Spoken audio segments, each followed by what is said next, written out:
తేనెటీగ తపన. కథ ప్రారంభం. ఒక బావిలో తేనెటీగ ఉండేది. పేరు తిప్పే. తిప్పే చాలా బలహీనంగా ఉండేది.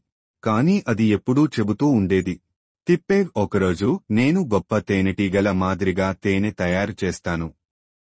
ఇతర తేనెటీగలు నవ్వేవి. ఇతర తేనెటీగలు, నువ్వా తేనె తయారు చేయగలవా? నీలో బలం లేదు. నీవు చిన్నవాడివి. కాని తిప్పే ఎవరి మాటలకు చలించలేదు. అది రోజూ కొద్దిగా పుష్పాల వద్దకి వెళ్లేది, పుప్పొడి సేకరించేది, శ్రమపడి ప్రయత్నించేది. రోజులు గడిచేలోపు తిప్పే చిన్న తేనెకూడు నిర్మించింది. అందులో తేనె కూడా తయారైంది. అది చూసి అందరూ ఆశ్చర్యపోయారు. ఇతర తేనెటీగలు, అయ్యో, మేము తక్కువ అంచనా వేశాం. నీ తపన నిజంగా అద్భుతం. తిప్పే నవ్వుతూ చెప్పింది. బలహీనతలు ఉన్నా, తపన ఉంటే ఏదైనా సాధ్యమే. కథ ముగింపు సందేశం. తక్కువగా ఉన్నా, శ్రమిస్తే మనల్ని ప్రపంచం గౌరవిస్తుంది. ప్రయత్నమే విజయం.